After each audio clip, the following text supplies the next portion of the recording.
van Bangladesh behoort 1% van de bevolking tot de etnische minderheid Adivasi.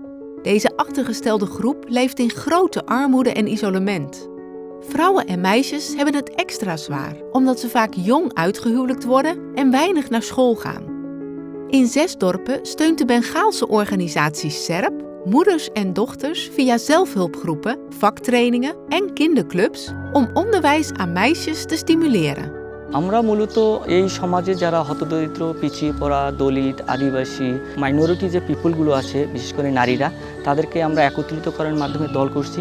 যা কারণ হচ্ছে তারা পিছিয়ে পড়া এবং তারা হতদরিদ্র এবং তারা বিভিন্ন শিক্ষা থেকে বঞ্চিত, তারা অধিকার থেকে বঞ্চিত এবং তারা বিভিন্ন জায়গায় তারা মতামত প্রকাশ করতে পারে না, তাদের ছেলেমেয়েদেরকে ভালো খাবার দিতে পারে না, তারা পারিবারিক এবং সামাজিকভাবে নির্যাতনের শিকার এবং বিশেষ করে আদিবাসীরা তাদের ছেলেমেয়েদেরকে তাদের শিক্ষা প্রাঙ্গণে পাঠাইতে চায় না, কারণ তারা তাদের কাজের সাথে লিপ্ত করতে চায়, কারণ তারা মনে করে যে আমরা সমাজ থেকে একটু বিচ্ছিন্ন। এই জন্য সমাজের সাথে তারা যেন একসাথে মিশে তাদের ছেলেমেয়েদেরকে সমাজের মধ্যে প্রতিষ্ঠিত করতে পারে, সমাজের যেন ছেলেমেয়েদেরকে শিক্ষিত করতে পারে, এই জন্যই আমরা তাদেরকে নিয়ে দল করছি।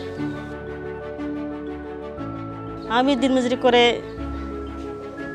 সংসারের অভাব ছিল আমাদের, কোনো খেতেও পারতাম না, আমরা ভালো খাওয়ারও পাইতাম না, ছেলে মেয়েকে স্কুলে পাঠাতে পারতাম না, খাতা কলম দিতে পারতাম না। কী করবো, ছেলে মেয়েদের মুখে ঈদে তাকাইলে আমার কষ্ট লাগতো, কী করবো নিজে বুঝে উঠতে পারতাম না।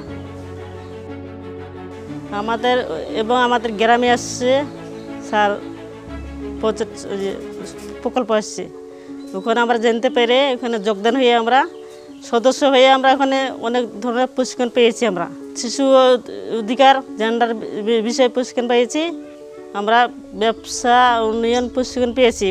পরে আমরা স্যার সংস্থা থেকে দল করে আমরা সব কিছু জানতে পারি, সব কিছু আমরা বসি মিটিং বসে, আমরা আকারে মিটিং বসে ওখানে সঞ্চয় করি। আমরা ওখান থেকে আমরা বাড়ির পাশে দোকান দিয়েছি, 4 দোকান দিয়েছি আমরা। এবং আমি ঠিকমতো স্কুলে যেতে পারতাম না, আমাদেরকে সমাজে গুরুত্ব দেওয়া হতো না, নানা রকম বৈষম্যের শিকার হতে হতো। এই যে ছেলেরা উচ্চশিক্ষা শিক্ষিত হতে পারে, মেয়েরা পারে না।